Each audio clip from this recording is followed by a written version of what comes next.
10 கட்டளைகள் அப்படிங்கிற ஒரு சினிமா படத்தை ஒரு டைரக்டர் வந்து எடுத்துகிட்டு இருக்கிறாரு. அப்படி எடுத்துகிட்டு இருக்கிறப்போ அதில் ஒரு சண்டை காட்சி வந்து அப்படியே தத்ரூபமாக உருவாக்கிட்டு இருக்கிறாங்க.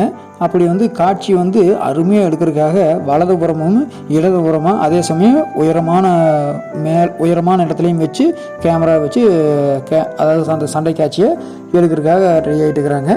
இப்போ வந்து எகிப்து நாட்டில் ஒரு பிரமிடுக்கு இன்னொரு பிரமிடுக்கு இடையில் இந்த காட்சி வந்து நடந்துட்டு இருக்குது. வெட்டவெளி மணல் பரப்பு, அந்த காலத்து ட்ரெஸ்ஸுகளோடு அப்படியே 10,000 பேருக்கு மேலே சண்டைக்கு தயாராகிறாங்க.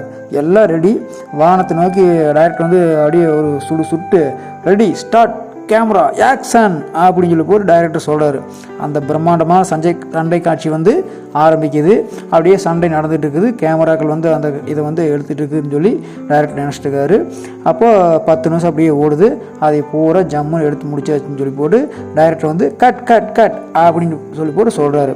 அப்போ ஃபஸ்ட்டு கேமராமேன் கிட்ட கேட்குறாரு, ஏப்பா காட்சி எப்படி ஜம்முன்னு வந்துச்சா அப்படின்னு சொல்லி கேட்குறாரு. அவர் ஃபஸ்ட்டு கேமராமேன் சொல்கிறாரு, சார் மன்னிச்சுங்க சார், ஒரே புகை மண்டலமாக இருந்துச்சு, சரியாக கேமராவில் வரவே இல்லை சார் அப்படின்னு சொல்லி சொல்கிறாரு. சரி பரவாயில்ல, ரெண்டாவது கேமராக்காரர்கிட்டையாவது கேட்கலாம் அப்படின்னு சொல்லி போட்டு அவரை பார்த்து கேட்குறாரு. கேட்டதையும் அவர் சொல்கிறாரு, சார் மன்னிச்சுங்க சார், கேமராவில் ஏதோ கோளாறு உண்டாயிருச்சுங்க சார், கேமரா ஏதோ பிரச்சனை போலக்குது, ஒன்றும் ஆகலை, ஃபிலிமே ஓடல அப்படின்னு சொல்லி சொல்கிறாரு. இதனால் டைரக்டருக்கு வந்து சரியான கடுப்பாயிடுச்சு. இருந்தாலும் அந்த ஹைட்டாக ஒரு கேமராமேன் ஹைட்டில் உயரத்தில் வந்து ஒரு கேமராமேன் வச்சுருக்காரு இல்லையா, அந்த கேமராமேன் கிட்ட கேட்குறாரு, ஏப்பா என்ன அப்படின்னு சொல்லி போய் கை காட்டு கேட்குறாரு.